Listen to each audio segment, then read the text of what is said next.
வணக்கம் நேயர்களே, ராஜயோக தியானம் நிகழ்ச்சியில் உங்களை சந்திப்பதில் மிக்க மகிழ்ச்சி அடைகிறேன். கடந்த நிகழ்ச்சியில் கடவுள் யார், அவர்களுடைய குணங்கள் என்னென்ன, கடவுளுக்கும் நமக்கும் இருக்கக்கூடிய சம்பந்தங்கள் என்னென்ன, இதை பற்றி நாம் தெரிந்து கொண்டோம்.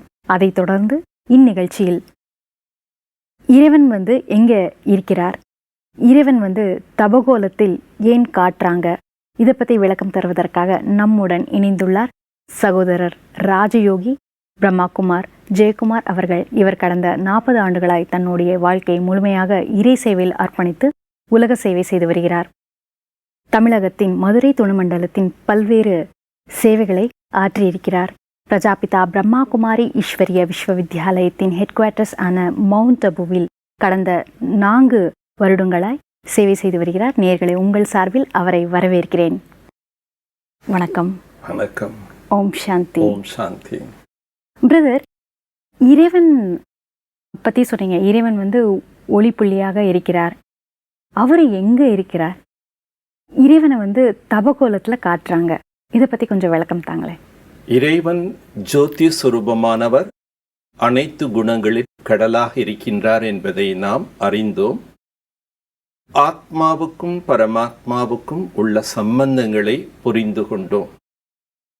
இறைவன் தாயாக தந்தையாக இருக்கின்றதால் தாயும் நீயே தந்தையும் நீயே என்று பாடியுள்ளார்கள். அர்த்தநாரீஸ்வரன் என்று ஆண் பாதி பெண் பாதி என்று காட்டுகின்றார். அதற்காக இறைவன் ஆணாக பெண்ணாக பிறப்பெடுக்கின்றார் என்று பொருள் அல்ல. இறைவனிடம் தாய்மையினுடைய குணம் அன்பு என்பதும், தந்தையினுடைய குணம் அந்த கொடுக்கக்கூடிய தன்மை இருப்பதால் தாய் தந்தை என்று பாடியுள்ளோம். நம் ஆத்மாவுக்கு சுகம் சாந்தி என்று அனைத்து விதமான பிராப்திகளை கொடுப்பதன் காரணத்தினால் அவரை ஆத்மாவுக்கு சர்வ சம்பந்தம் உள்ளதாக பாடப்பட்டிருக்கின்றது, அனுபவம் செய்துள்ளார். அப்படிப்பட்ட இறைவன் பரம்பொருள் எங்கு உள்ளார்? ஏனென்றால் ஒருவரிடம் நாம் தொடர்பு கொள்ள வேண்டுமென்றால் அவர் இருக்கக்கூடிய இடத்தை அறிந்து கொண்டால்தான் அவர்களிடம் நாம் தொடர்பு வைக்க முடியும். உதாரணமாக நீங்கள் ஒரு மொபைலில் இன்னொருத்தர்கிட்ட கான்டாக்ட் பண்ணணுன்னாலும் கரெக்ட் நம்பர் இருந்தால் தான் நம்ம டயல் பண்ணி கான்டாக்ட் பண்ணணும். ஒரு நம்பர் தவறாச்சுன்னா கூட உங்களுக்கு கனெக்ஷன் கிடைக்கும், ஆனால் அது வேற இடத்துக்கு போயிடும். அதே மாதிரி இறைவனை பற்றிய பல விளக்கங்கள் இருக்கின்றது. ஆனால் தெளிவான விளக்கத்தை அறிந்தால் அவரிடம் நாம் நேரடியாக தொடர்பு கொள்ள முடியும். ஆக இறைவனிடம் நேரடியாக தொடர்பு கொள்ள அவர் இருக்கும் இடத்தை அறிவதும் மிக முக்கியம். அன்பின் காரணத்தினால், பக்தர்களுடைய அனுபவத்தின் காரணத்தினால் எங்கும் நிறைந்துள்ளார் என்று பாடியுள்ளார். இது ஒரு அன்பின் அனுபவம் தான். எப்படி ஒரு தாய் தன்னுடைய குழந்தையை பிரிந்து விட்டால் அந்த தாய்க்கு அன்பு இருக்கக்கூடிய ஒரு காரணத்தினால் தன்னுடைய குழந்தையினுடைய ஒத்த வயதுள்ள மற்ற குழந்தைகளை பார்க்கும் போதெல்லாம் அந்த தாய்க்கு தன் குழந்தையாகவே காட்சி தெரியும்.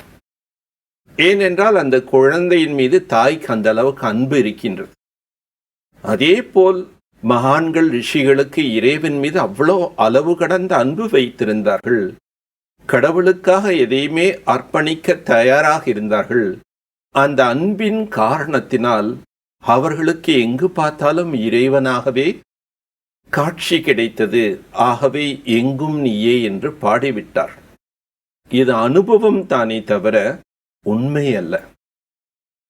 இறைவன் இந்த உலகத்தில் எங்கும் வியாபித்திருந்தால் இன்று கலியுகத்தில் அதர்மம் என்பது இருக்க முடியாது. இறைவனுடைய குணாதிசயங்கள் தான் நிறைந்திருக்க வேண்டும். எவ்வாறு நாம் ஒரு ஊதுபத்தியை ஏற்றி வைத்தால் அந்த அகர்பத்தி தானாகவே ஒரு நல்ல நறுமணத்தை வாயு மண்டலத்தில் பரப்பி விடுகின்றது. எவ்வளோ துர்நாற்றம் இருந்தாலும் அந்த துர்நாற்றத்தை போக்கி நல்ல நறுமணத்தை பரப்புகின்றது. ஆக ஒரு ஊதுபத்தி வாயு மண்டலத்தை மாற்றக்கூடிய தன்மை சக்தி இருக்கின்றது என்றால் இறைவன் எங்கும் வியாபித்திருந்தால் இந்த உலகம் எவ்வளோ அன்புமயமான உலகமாக இருக்க வேண்டும். ஆனால் இன்று வன்முறைகளும் கொலை கொள்ளை பல்வேறு பாவச் செயல்கள் தலை தூக்கி இருக்கின்றது. இப்படிப்பட்ட உலகத்தில் எப்படி நாம் இறைவன் எங்கும் இருக்கின்றார் என்று ஏற்றுக்கொள்ள முடியும்? உதாரணமாக ஒரு பால்ல நம்ம சுகர் போடுறோம். ஆனா அந்த பாலும் சுகரும் கலந்துடுச்சுன்னா சுகர் தனியா தெரியாது. ஆனா அந்த பால் குடிக்கும் போது அந்த இனிப்பு தெரியும், அந்த சுவை தெரியுது. அதனுடைய சுவை நமக்கு தெரியுது. அதே போல இறைவன் எல்லா இடத்திலையும் நிறைந்திருந்தால் அந்த இறைவனுடைய குணங்கள் தான் எல்லா இடத்திலையும் நிறைஞ்சிருக்கணும். ஆகவே இறைவன் சர்வ வியாபி அல்ல, இறைவன் சர்வ சக்திவான். அவர் இருக்கக்கூடிய இருப்பிடம் சூரிய சந்திர மண்டல நட்சத்திரத்துக்கெல்லாம் மேலான உலகத்தில் இருக்கின்றார். ஆதலால் அவரை கூறும்போது கடவுள் மேலே இருக்கின்றார்.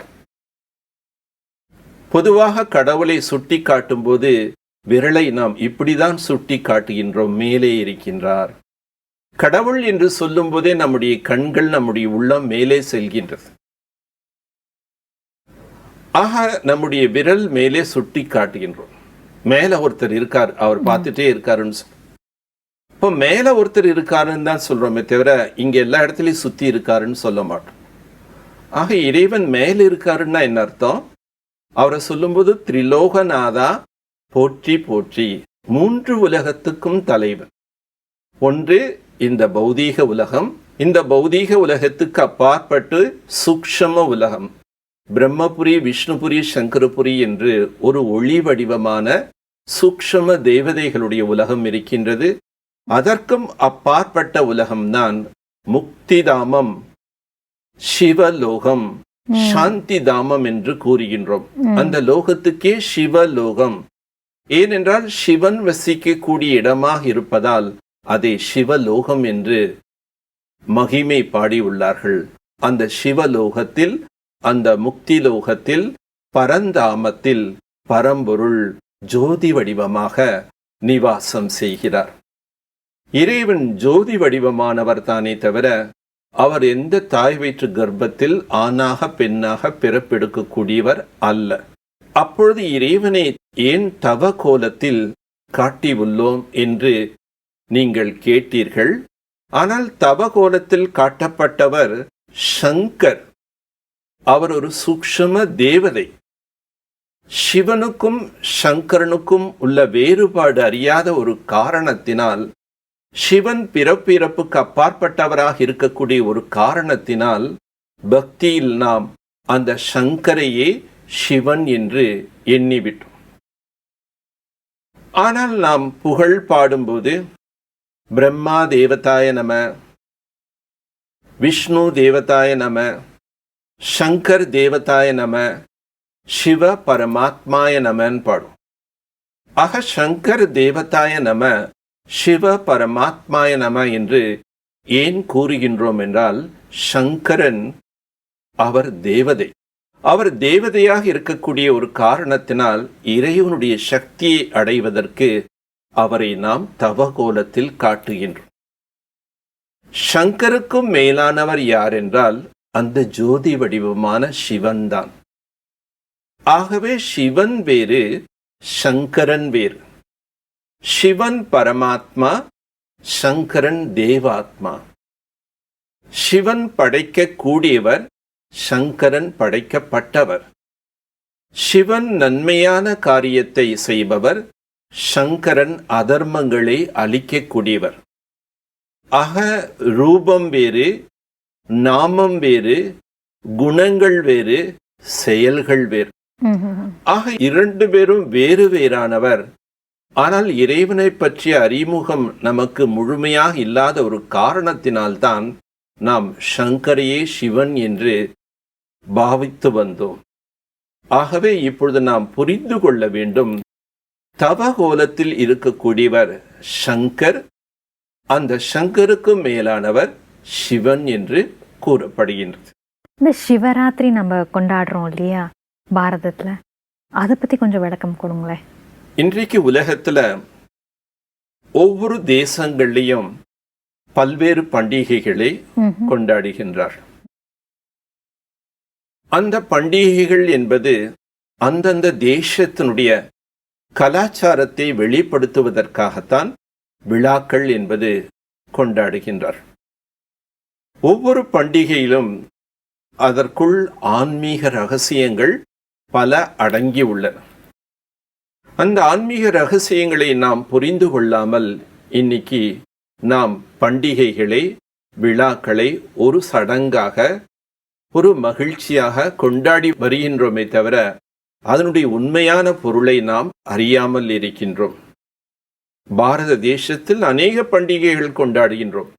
அதில் குறிப்பாக சிவராத்திரி என்ற பண்டிகை மாசி மாசம் அந்த அமாவாசை என்று அந்த சிவராத்திரியை மிகவும் சிறப்பாக நாம் கொண்டாடுகின்றோம். இந்த சிவராத்திரியினுடைய மகத்துவத்தை பாரத தேசத்திலுடைய கதைகளில் கூறுவது என்னவென்றால், ஒரு வேட குலத்தில் பிறந்தவர் சிவன் மீது ஆழ்ந்த பக்தி கொண்டவராக இருந்தார். அவர் ஒரு பொழுதும் பூஜை செய்யாமல் வேட்டைக்கு செல்ல மாட்டார்.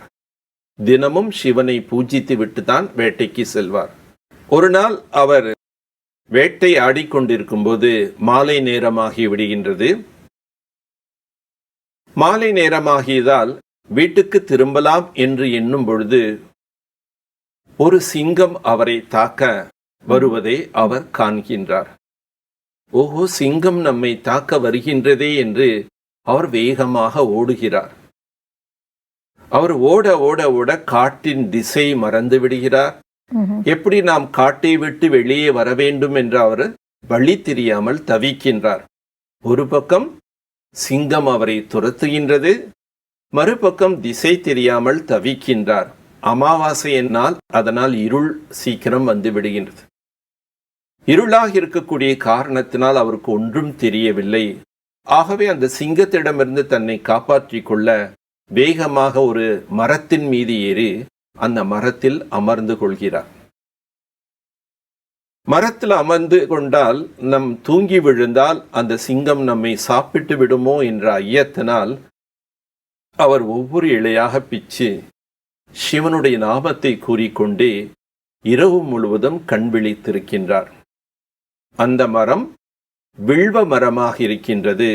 அந்த வில்வ மரத்திற்கு கீழே சிவலிங்கம் என்பது இருந்ததால் முழு இரவும் அந்த வில்வ இலையை சிவனுடைய நாமத்தை சொல்லி அவர் அர்ச்சனை செய்த ஒரு காரணத்தினால் சிவ பகவான் மிகவும் அவர் மீது மகிழ்ச்சி அடைந்து பரவசமடைந்து அவருக்கு காட்சி கொடுத்து அவருக்கு முக்தி கொடுத்தார் என்று பாரதத்தில் புராணங்களில் கதைகளில் கூறுகின்றார்கள். ஆகவே ஒரு வேடனுக்கு இறைவன் முக்தி கொடுத்தனால், ஆகவே அந்த நாளில் நாமளும் கண் விழித்து அந்த சிவனை வழிபட வேண்டும் என்று 3 கால பூஜைகள் 6 கால பூஜைகள் என்றெல்லாம் பக்தர்கள் அந்த சிவராத்திரி என்று பூஜித்து வருகிறார்கள்.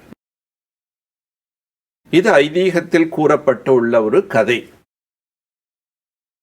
சோ இந்த கதை அந்த பக்தனுடைய அன்பை காட்டுகின்றது. ஆனால் அதே நேரத்தில் ஒரு நாள் நாம் கண் விழித்து அந்த இரவு முழுவதும் ஆராதனைகள் பூஜைகள் செய்தால் நமக்கு முக்தி கிடைக்குமா? அதனுடைய உண்மையான பொருள் என்ன என்பதை நாம் அறியக்கூடிய தருணத்தில் இப்பொழுது நாம் இருக்கின்றோம். சிவ ராத்திரி, அந்த ராத்திரி என்ற ஒரு சப்தம் இருளை குறிக்கின்றது. ஒரு நாள் இரவு என்ற இருளில் நாம் கண் விழிப்பது உண்மையான சிவராத்திரி அல்ல. இறைவன் கூறக்கூடிய விளக்கம் என்னவென்றால், இந்த கலியுகமே இருள் நிறைந்த காலம் என்று கூறுகின்றார். இந்த கலியுகத்தை ஏன் இருள் என்று கூறப்படுகின்றது என்றால், இந்த கலியுகத்தில் அதர்மங்கள் என்ற இருள் அதிகமாகிவிட்டது, பாவங்கள் என்ற இருள் அதிகமாகிவிட்டது, அறியாமை என்ற இருள் அதிகமாகிவிட்டது.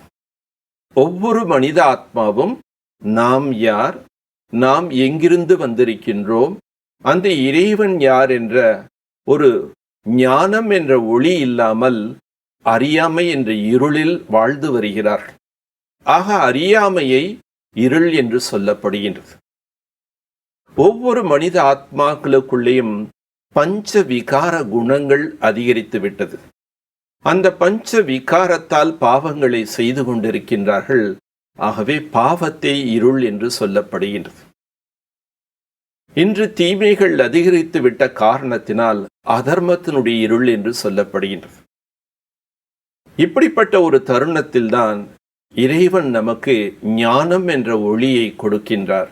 இறைவன் நமக்கு கூறக்கூடிய உபதேசமே என்னவென்றால், குழந்தைகளே, நீங்கள் அழியாத ஆத்மா, ஆத்மாக்களுக்கெல்லாம் தந்தையாக இருக்கக்கூடியவன் நான் பரமாத்மா.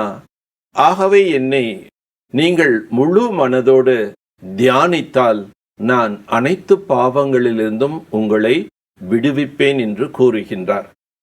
அகக்கண் திறத்தல் என்றால் என்ன அர்த்தம் என்றால், அகக்கண், ஞானக்கண், மூன்றாவது கண் நாம் திறக்க வேண்டும். இந்த ஊனக்கண்கள் ஒரு நாள் திறப்பதின் மூலமாக நாம் உண்மையான பலன், முழு பலன் பெற முடியாது. எப்பொழுது நம்முடைய மூன்றாவது ஞானக்கண் திறக்கின்றதோ அப்பொழுது நம்முடைய அறியாமைகளும் பாவங்களும் அதர்மங்களும் நம்மை விட்டு விலகும்.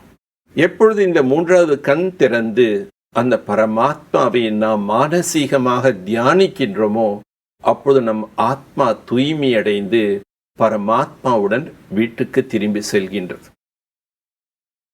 ஆக சிவராத்திரி என்றால் நமக்குள் இருக்கக்கூடிய அறியாமை என்ற இருளை போக்கக்கூடிய ராத்திரி தான் சிவராத்திரி. எப்படி இரவில் நிலாவுடைய வெளிச்சம், நட்சத்திரத்தினுடைய வெளிச்சம், மேலும் இந்த மின் விளக்குகள் எவ்வளவுதான் எரிந்து கொண்டிருந்தாலும் இருள்தான் இருக்கும். ஆனால் ஒரு சூரியன் உதயமாகிவிட்டால் இந்த வெளிச்சம் எதுவுமே தேவைப்படாது. அதே போல்தான் நாம் இத்தனை காலம் மத கோட்பாடுகள், மகான்கள் சொன்னதெல்லாமே நமக்கு ஒரு நிலா நட்சத்திரத்தின் வெளிச்சத்தை போல்தான். இறைவன் தான் ஞான சூரியனாக இருக்கின்றார். அந்த ஞான சூரியன் தரக்கூடிய ஞானத்தை நாம் கேட்கும் பொழுது நம்முடைய அஞ்ஞான இருள் நீங்குகின்றது. அப்பொழுது நம்முடைய ஆத்மா முழு விழிப்புணர்ச்சி அடைகின்றது. இந்த ஆன்மீக விழிப்புணர்ச்சி அடைவதுதான் சிவராத்திரி. அந்த வில்வ இலை போட்டு நாம் அர்ச்சித்து பூஜை செய்வதனுடைய அடையாளம் என்னவென்றால், நம்மிடம் இருக்கக்கூடிய தீய குணங்களை இறைவனுக்கு நாம் அர்ப்பணம் செய்ய வேண்டும்.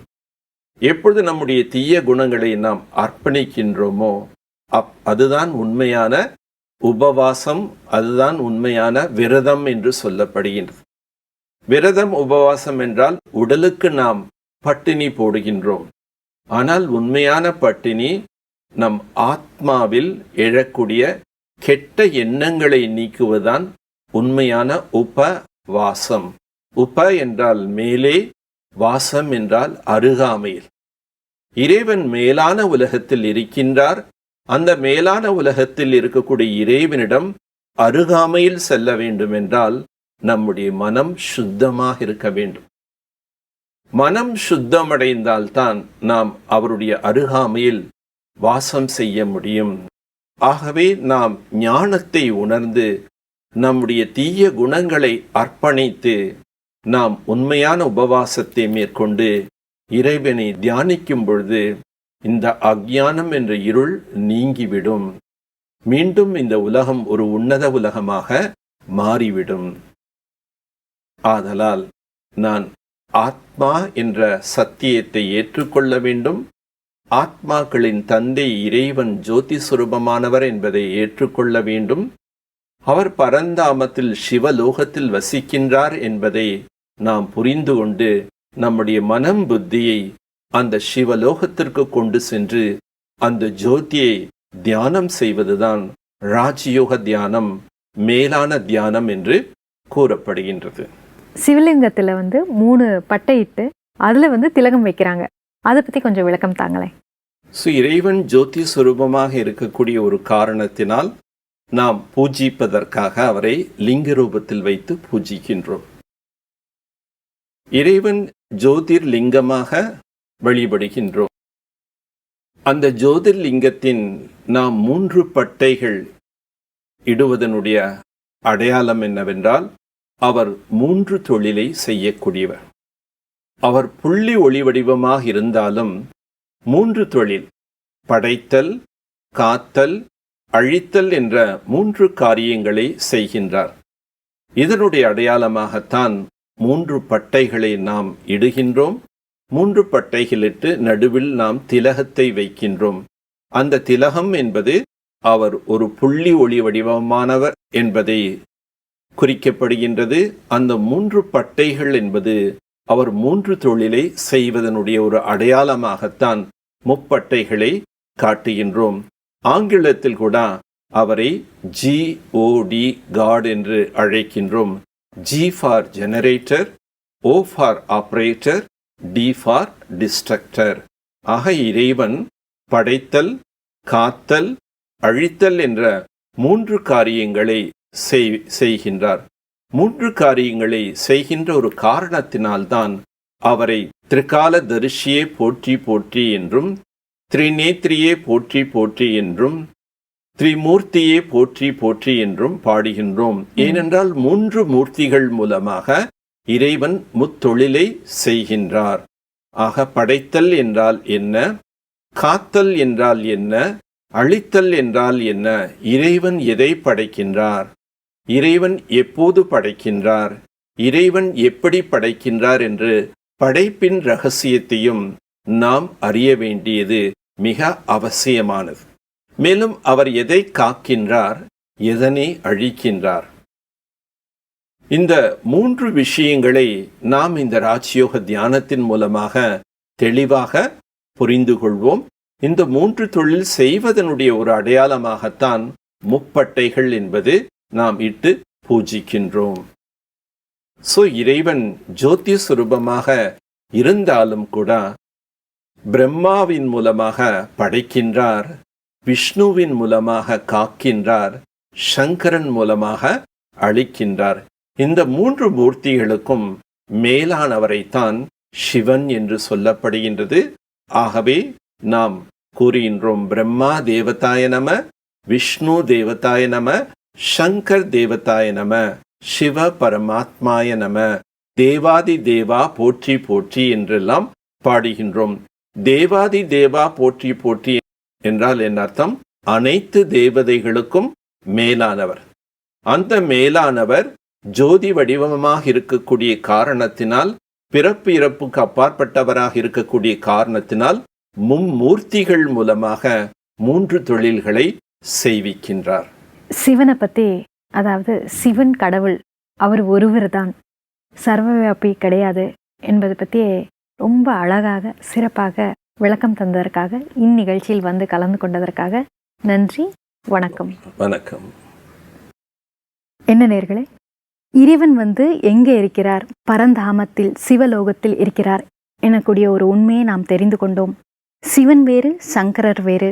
சங்கரர் தேவாத்மா, சிவன் பரமாத்மா. சிவன் ஜனன மரணத்தில் வருவது கிடையாது. அது மட்டும் இல்லை, இறைவன் சர்வவியாபி கிடையாது எனக்கூடிய ஒரு உண்மையை நாம் தெரிந்து கொண்டோம். அது மட்டும் இல்லை, சிவராத்திரி என்றால் என்ன? நமக்குள்ள இருக்கக்கூடிய அஞ்ஞானத்தை அழிக்கக்கூடியவர் இறைவன். எப்போ நாம் சிவனை நினைக்கிறோமோ நமக்குள்ள இருக்கக்கூடிய அஞ்ஞானம் அழிக்கப்படுது. இதை பற்றியெல்லாம் நாம் தெரிந்து கொண்டோம். இதைத் தொடர்ந்து அடுத்த நிகழ்ச்சியில் உங்களை சந்திக்கும் வரை நன்றி கூறி விடைபெறுகிறேன். ஓம் சாந்தி.